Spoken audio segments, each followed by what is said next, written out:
PTC या block प्रमुख महिलाएं नहीं चुनी जाती, लेकिन पंचायती राज में एक मौका मिला क्योंकि जनता सब बराबर है, पुरुष चाहे स्त्री सबके अधिकार बराबर हैं, गैर बराबरी नहीं, सभी समान है, सभी मनुष्य हैं, चाहे वो स्त्री हो चाहे पुरुष।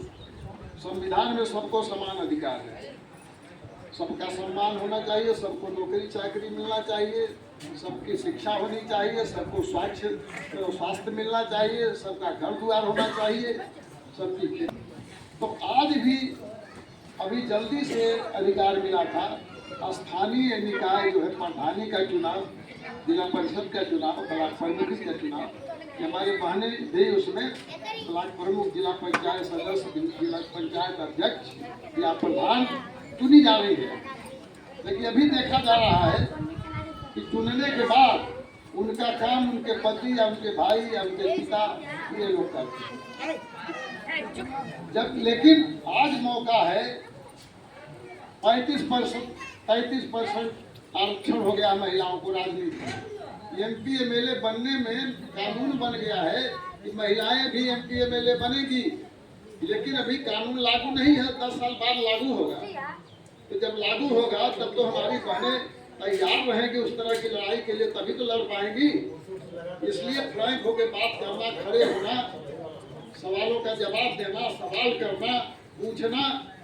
हालांकि हमारी माताएं बहनें ऐसा नहीं कि नहीं पूछती, घरों में तो रोज इतना चिल्ला चिल्ला के पूछेंगी कि कुछ पूछना ही नहीं। लेकिन अपने हक हकूक के लिए राजनीति में वही उसी तेवर से, उसी भाषा से, उसी तेजी से, क्योंकि वहाँ हक आपको लेना है। प्रधान से भी उसी तरह से, एमएलए से भी कि मेरी सड़क नहीं बनी। सरकार का मतलब होता है कि एक व्यवस्था करने वाले लोगों का समूह, एक गोल है जो इंतजाम करती है। कौन सा इंतजाम? जैसे आपके गांव का इंतजाम करना है, आप अपने घर का कूड़ा झाड़ के वहाँ डाल देंगे, सभी लोग रास्ते पर झाड़ू से ले जाके वहाँ रोक देंगे।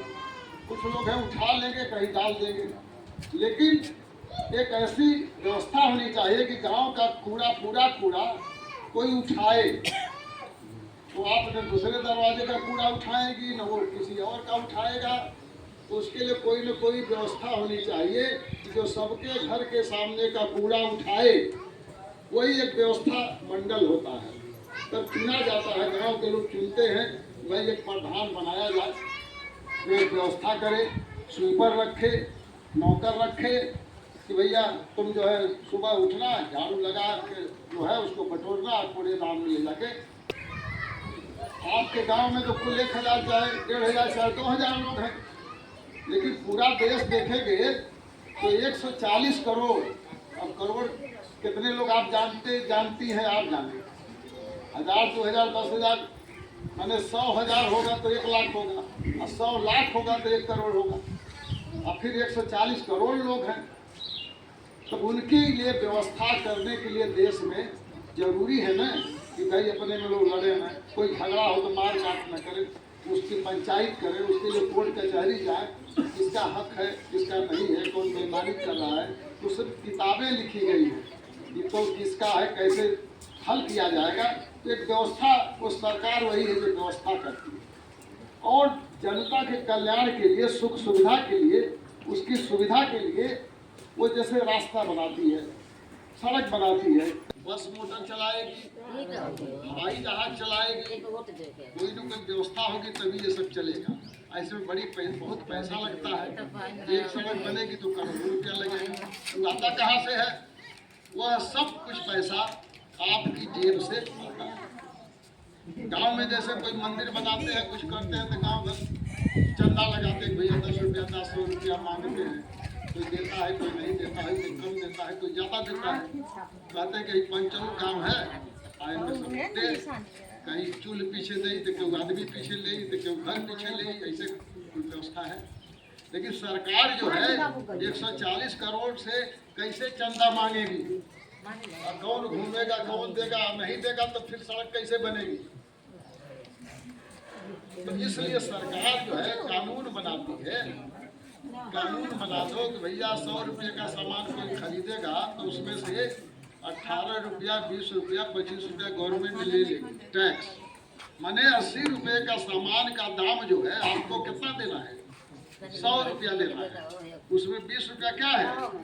वो टैक्स है। अपने मन से जैसे गांव में देते तो झंडा होता है, लेकिन कानून जब बन के कि आपको देना ही है तो टैक्स हो गया। तो एक आदमी अगर एक दिन 1 रुपया टैक्स दे तो 140 करोड़ रुपया गवर्नमेंट के खजाने में चला गया। लेकिन एक आदमी दिन भर में 100-200 का सामान खरीदता है या मजदूरी करता है, 300-400 की मजदूरी करता है, तो सब्जी खरीदेगा, राशन खरीदेगा, तेल खरीदेगा, साबुन खरीदेगा, दवाई खरीदेगा, घर आएगा तो 100 रुपये का भी सामान लिया। मोटरसाइकिल में तेल ही 1 लीटर भराया तो उसमें जो है 100 रुपये का तेल डालेगा तो तेल का दाम कौन 70 रुपया है, 30 रुपया गवर्नमेंट ले लेती है, जीएसटी जिसको कहते हैं। तो वो उसको 100 रुपया देना है तो 30 रुपया जो गवर्नमेंट के खाते में गया और 70 रुपया तेल वाले को मिला, कंपनी को। तो बड़ी रकम हो जाती है गवर्नमेंट के पास। लेकिन वो रकम जो है जाती कहाँ है? रकम इसलिए इकट्ठा होती है कि हम जनता की भलाई के लिए, जनता के उत्थान के लिए, इनकी समस्याओं को दूर करने के लिए हम काम करेंगे तो ऐसे काम होता है। लेकिन कुछ लोग ऐसे निकल जाते हैं, निकम्मे या धूर्त लोग, कि उस पैसे को ऐसे ढंग से खर्च करते हैं जैसे सड़क बनाएंगे उसमें बालू और ये सब मसाला कम करके ज़्यादा पैसा निकाल लेंगे तो आधा पैसा वही ले लेंगे। तो इसी तरह से गवर्नमेंट भी तरह तरह के तरीके अपनाती है और जनता की जो गाढ़ी कमाई है उसका ज़्यादा पैसा पूंजीपतियों के हाथ में चला जाता है। वो अरबों रुपये आपका है, टैक्स जो दिया इकट्ठा है। उस अरबों रुपये से कोई फैक्ट्री बनती, आपके गांव के घर बनते, आपकी सड़क जो बीच रोड होती जो जरूरत है टूट गई है, उस पर बस चलती, सुविधा सबको मिलती, फीस कम ली जाती, छात्रवृत्ति दिया जाता उस पैसे से। लेकिन वो नहीं होगा। क्यों?